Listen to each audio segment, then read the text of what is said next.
and welcome back to another episode of Rooted and Restored. We're super thrilled to be back with you, Callie and I. This episode was intentional and connected to episode 3, in which it was kind of like this impromptu opportunity to walk Callie through an experience you were having. It was the beginning of our podcast days.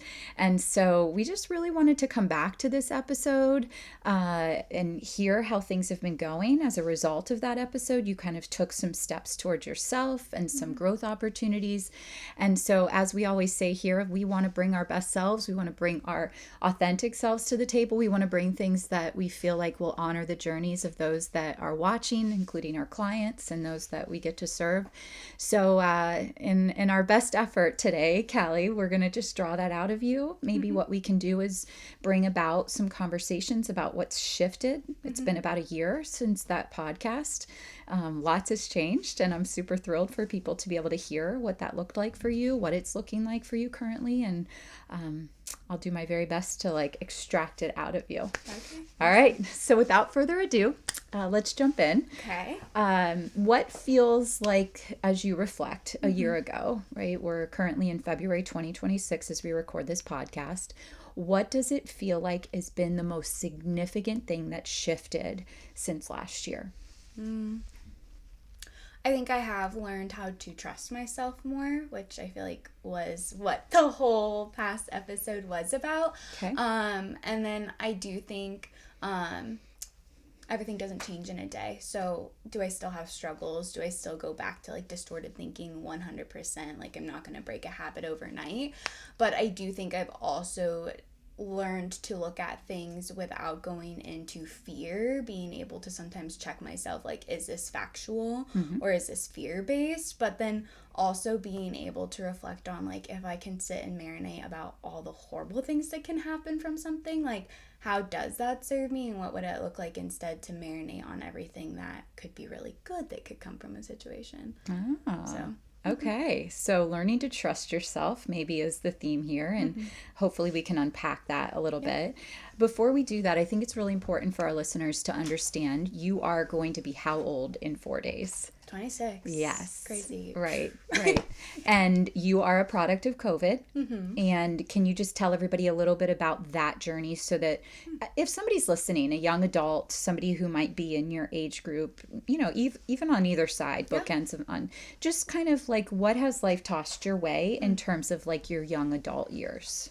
Okay, so I was a sophomore. I went home for spring break to get my wisdom teeth pulled out, and I found out I wasn't going back to school because of COVID. So that was really different. I did school virtually online for a year, went back into a household with a bunch of little munchkins, and then went back to school my junior year. My sorority was mostly virtual.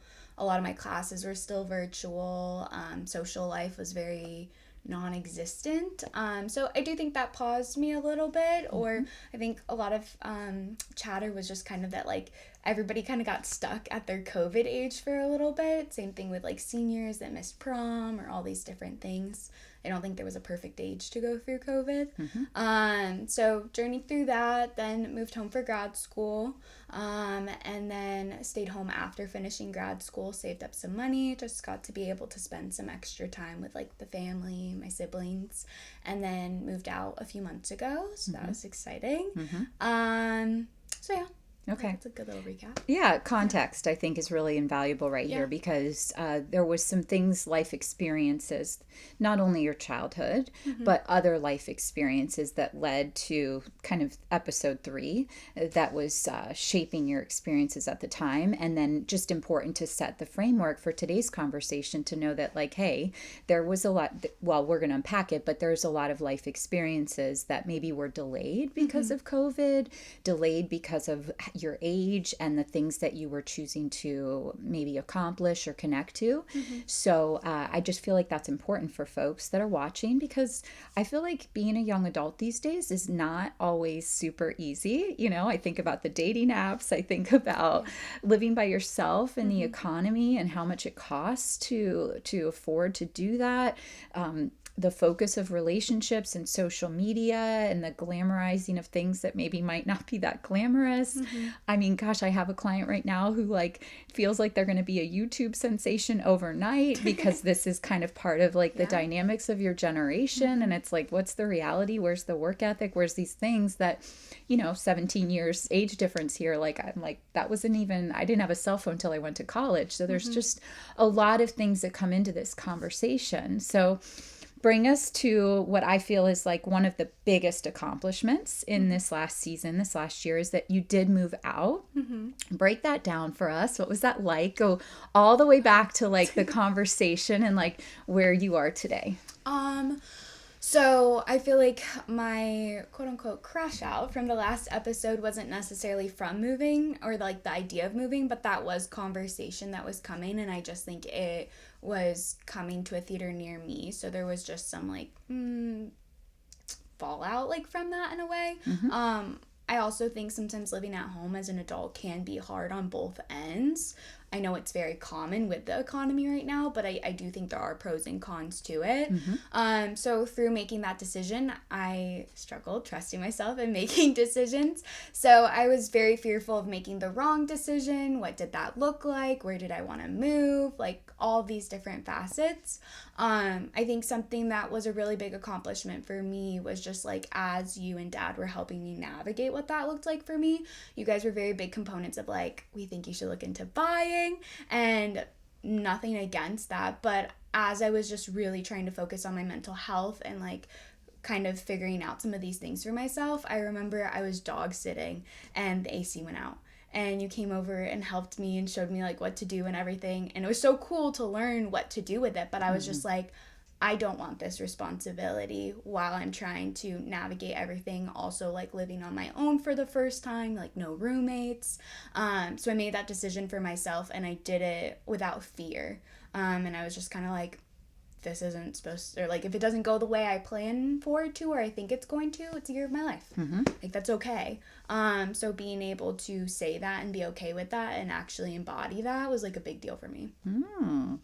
Yeah, and as I'm thinking about some of these experiences, right? Trusting yourself. But there was a lot of elements that went into trusting yourself through this experience, right? Like you wanted a nest egg to leave financially, right? Where maybe there's other people out there that are like, I don't care, I'll put it all on credit cards. I want out of this situation. Talk through that situation for me and for the listeners. Like, what was that financial support, or what was that about for you that felt scary or...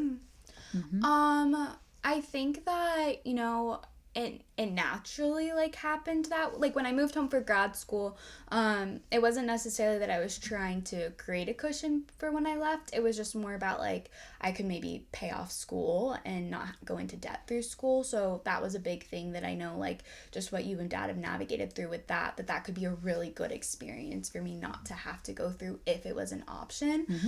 So that was my rationale like through that experience. And then everything was just so expensive, and I was enjoying living at home after finishing, and there was no rush for me to leave. And then I was like, okay, like if I can save some money, like this would be a really good experience. I think if I go deeper into it, 100% I've seen financial struggles through almost everybody, like family-wise in my life. So was there probably a deeper root to that? 100%. So yeah. Okay. So I would categorize you as somebody that grew comfortable in the environment. Although there was things you had to sacrifice, there were lots of comforts that came for you, right? That it wasn't worth the risk of like putting things on credit cards, going into debt, risking making a bad decision. So you stayed quite a while. In fact, we had like last year it was like, what's the deadline? You stayed, right? I think you kind of kept to your timeline, but right, there was this push to really challenge you to, not because we didn't want you, but we knew that this was a big adult move for you. There's so many things soft skill wise that without the experiences that you're having right now, living by yourself, that like we can't teach you at home. So talk to our listeners and me about that comfort, because I would imagine you're not alone. There's probably a lot of young adults that are choosing to stay wherever they are, whether it's in their home, whether it's with a family member, whether it's in a place that maybe a difficult relationship that they're unwilling to leave because of this comfort or whatever comes with this. So talk to me about like what kinds of things have you experienced now having left the comforts, or maybe even go back a little bit to help us understand like what was comforting about being at home. I think that there was just so many unknowns about like what I want my future to look like. So like I think flip side of the coin, like it can be so empowering that like you can wake up tomorrow and choose to move to Alaska if you wanted to. But at the same time, I think you're grown to follow all these steps of like, right, you go to elementary school, you go to middle school, you go to high school, and then you go to trade school, or you go to college, or you get a like big boy or big girl job. Like they're all paved out for these like expectations, right? In high school, right, maybe you have some sports, maybe you have a job, but for the most part, like there's normal milestones that you have to hit. And then once you get to a certain age, like everybody like has 500 different directions they can go, right? Like some people are getting married, some people are having kids, some people are single, some people are chronically dating a bunch of different people, some people are traveling the world. Like there's so many different doors that you can take. And I think that I didn't know what I wanted. So I think kind of even going back to the last podcast, right? Like I said, sometimes when I don't know how to face something, like I just ignore it. Like I stay in the comfortability, I go through the rhythm and the routine of things. So I think that in reality, like I don't know where I want to be in 5 years from now. Like maybe I want to live in Canada. So in that moment when I was feeling that way, I was like, okay, like why am I going to move out if like I'm not going to stay here for a year? What's this look like? So I think that's what was kind of like pausing me, which isn't practical. Like life still moves on. And again, if I don't know what I want to do or if it's the right decision, like I can change it. So that's okay. But I think in the moment I was letting that philosophy or that idea paralyze me. But I agree that like in a sense, like a bird, like if a bird never leaves a nest and like flies away, like it does lose so many skill sets. And I also like stand by that. I feel like in your 20s, there's like 500 bajillion different doors, and I feel like people are pushing and encouraging you to go through all these different things, or saying like, why aren't you doing this, or why aren't you focusing on this, or you should do this. And then you have to learn how to stop and pause and filter through all of that and say, okay, like what do I want to take? I do know myself best. Like it is okay that I'm not in a relationship, or it is okay that I'm living with roommates, or whatever that looks like. It might not be the status quo, but also like you said with social media, like people put the best parts out there. Yeah, really interesting. And I love how you articulated that, because I really think people will be able to see themselves in what you just shared, right? I just have a lot of compassion for young adults these days and the experiences, because there are so many different options now. I don't think there was that many. There was always options, but I don't think there was that many as I was going through my experience, right? There was a very direct path that felt like it was very structured, and it just didn't feel nearly as open. It seems more normalized to move home now, or to have these different experiences, that it just wasn't that way. People are getting married later than they ever have been, having children later than they ever have been. There's this like push to be the best version of yourself, the most individualized self. So it does feel like I think you said 5 million bazillion choices, because there are. And that's a beautiful thing, but also scary. So help invite us in. What pushed you out the door? What brought you to a place that finally said, take this door, open it, and just trust it? So like in the unhealthy part, like I think like there was like turmoil, not in a bad way, that was being created, that like was like a sense of like, okay, this is like my time, like I know it's time to move. But that was happening out of like unhealth. Like I think I was freaking out, I was like crashing out over it. But then once I worked through that for myself, I'm just very big on like kind of knowing all my options. Like what does this look like? Like I love where I work, right? I want to stay here. So it was where do I want to live in the area? How far do I want to live? like, what are my options? What's going to help me maybe build a community? I'm going to be living on my own. Like, I want to try to create that. So I kind of just laid all that out for myself and then picked. And again, just having the mindset, if I don't love it, that's okay. So yeah. Okay. There was also this other piece, and I think for parents that might be watching, right, that was happening, whether it was present to you or not, but I just want to remind you, like, we had many conversations. You and I were talking about what it would look like to actually move out, how you could afford to move out, the kinds of things that came as a result. I mean, those were uncomfortable conversations. Do you remember them? Oh, yeah. Okay. Yeah, I do. I think that's, like, kind of where I would say, like, my crash outs were, in a sense. I think, like, I was trying to navigate it, but there were some good conversations through it too. Like, I did show up well in some of those conversations. Some of the conversations, I think, when I wasn't working through my stuff yet, I was defensive.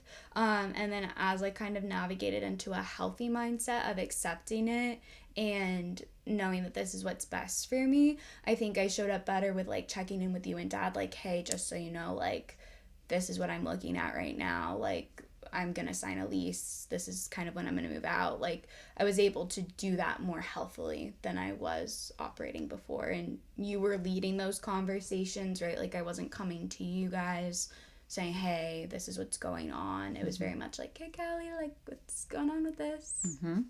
Yeah, lots of conversations. And I think for our listeners to know that, like, those weren't easy for me, right? Because there was this really fine balance or fine line between, I didn't want to discourage you or create some sort of new rejection wound, but I knew that if you continued to stay living in our home, there were going to be major missed opportunities.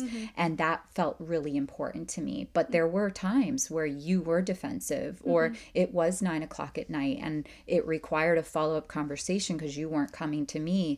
And so there was lots of this kind of, like, push-pull. So, like, if you're watching, like, you're seeing the positive results of these experiences, right? But it didn't start that way. And it certainly wasn't, like, the process was grimy. It was icky sticky, as we call it. So what do you think, again, going back to that question, like, outside of you trusting yourself and knowing what you wanted and these sort of things, like, what about those conversations? What about being required to, like, step into a new space, right? Because I don't know that you'd be where you are had it not been for, like, this push out the door.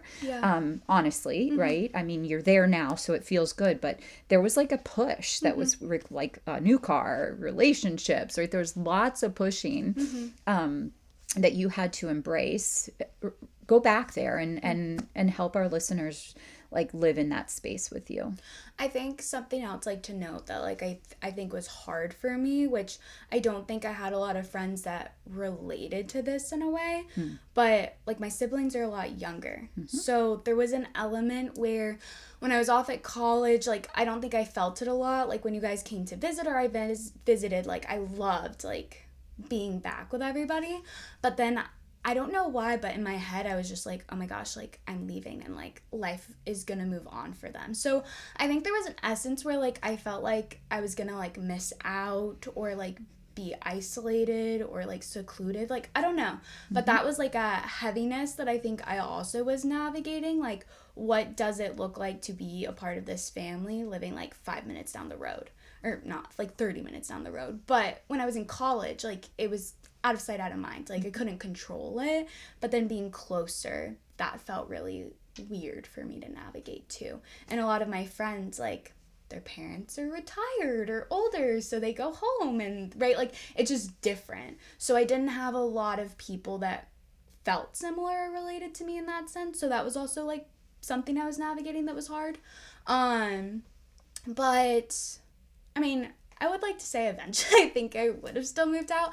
I don't know if maybe it would have been, like, it might have been a blow up. Like, I think if you and Dad didn't keep broaching it the way that you did. So I'm grateful that it happened. I know that sometimes I do need pushes. I think that was a hard push for me, but I do think it's going to propel me in other spaces to push for certain things. So it was needed for where I was at. Do you remember those conversations and what were like the elements, like just bringing your Um, humanity to the table? I remember like one time we were talking about it, like going to yoga. I think the idea of moving out just felt like big. It felt like daunting to me, and it felt overwhelming. And like breaking it down, made it feel easier. I again like I think there was a big component like in my head that I was playing with like I'm gonna be like shunned. Which like you guys weren't doing anything to make me feel that way, but I think that's what I felt like was gonna happen. So I think I had a lot of like pushback with like wanting to move out for that reason. Um I think that I remember getting defensive sometimes. And I also just think like for me like sometimes it's hard, or I've gotten better at it, of learning to like have like little compartments of working on everything, where sometimes for me it's kind of like all or nothing, like when everything feels crazy and then there's this other huge task, I'm like, oh my gosh, like all this feels so crazy already and like I have to add this to it. It's a total like normal human thing to have to manage and learn how to do. But I was just like, that feels so crazy, so I don't want to deal with it. So I think when you were like putting it front and center and I didn't want to deal with it, it was like, take that away. Why are we talking about this right now? Let's talk about something fun. So yeah. Okay. Yeah. And I think to normalize that, this is what it looks like to grow. This is what it looks like to transform. It means having difficult conversations, having people hold space for the person that's developing inside of you, right? And where you are and the things you had to experience as you walked through this young adult phase are common in our culture, right? But I think sometimes people get complacent, to your point, or they get discouraged or scared, and so everybody just stays put, right? And so fast forward, because that's not what we wanted, and certainly not what I wanted for you. Here you are, you have moved out. Talk to us about what you're learning in this phase as a result of all of that time spent like getting you to this place. Um, I still feel like I'm adjusting to it. Okay. I like it has been a few months. I don't think I have like a perfect routine cut out yet. Like I've changed some other things coming into this new year, like so I'm also adjusting to that. I think it has been nice to like have my own space. Ah. And just if I want it to be quiet, it's quiet. If I want to blast music, I can blast music. Like, there has been something nice that's like having something that's like mine and that I can control what it looks like in my home. So that's really cool. I think there's different nuances of things of learning, like you have to scrub the shower on the outside, like just like different things that you don't always pay attention to, or I feel like I vacuum a lot. Which I dealt with when I was in college, but I think I'm more intentional with it than I used to be, like living with other girls. I think that I can go, wow, I talk a lot for work. But I think like on weekends and stuff, if I'm not intentional, like I can go like 2 days without like speaking to people. So I have to be intentional about like seeking out like community and stuff like that, which isn't a bad thing. It's growing pains. Grocery shopping, I did it in college, but just relearning like my schedule's busier in some aspects. So like meal prepping and navigating all those different things. All by yourself. Okay, talk about that. What's it like living by yourself?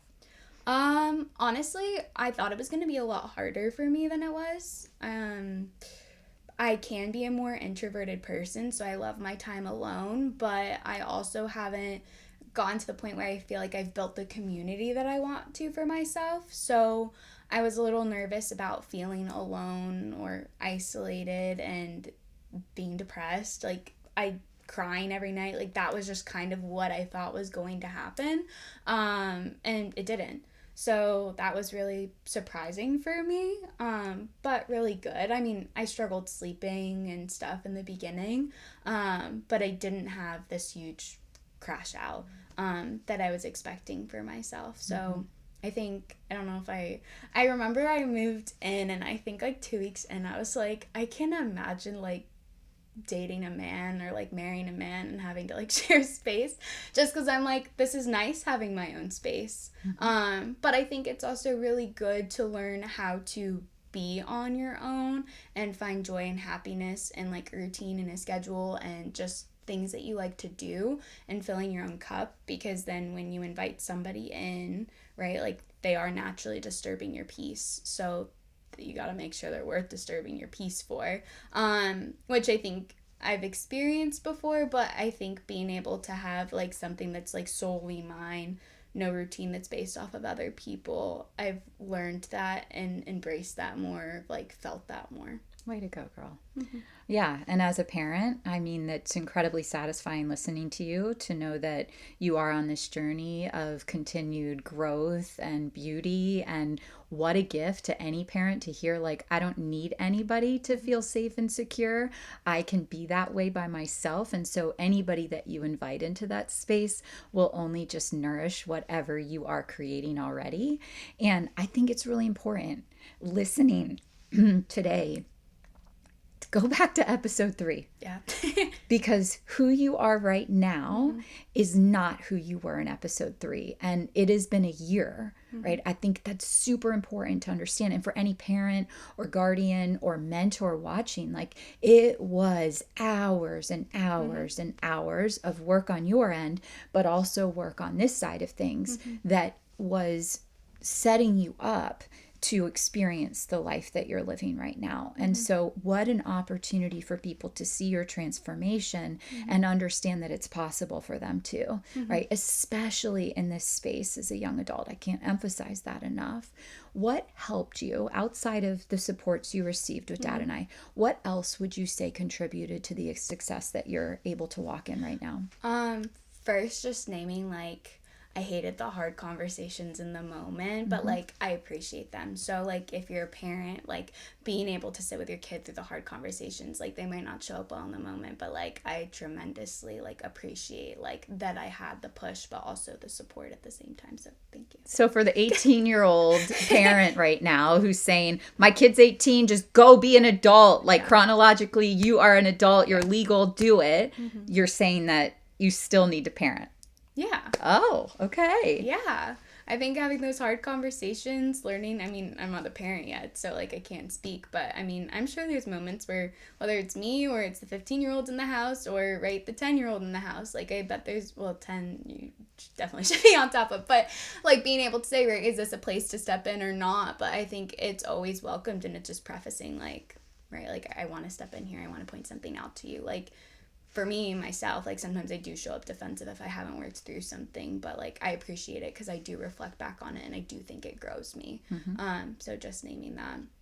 I don't remember what you asked. Well, what other supports outside of parenting? Yes. Okay, so you and Dad were really big. I had a mentor at the time, so he was a really good, safe space for me to go to and kind of process everything. I had friends that were, like, supportive of, like, oh, I'm so excited. I have a friend that's a little bit older, and she, like, held a lot of space for me. Her journey didn't look the same as what mine looked like, but still having somebody else there to support outside of. So I think I had a lot of propelling factors pushing me forward, so that helped, and that just also sat with me and like, yeah, this is scary, but that's okay, it's like a normal thing to experience.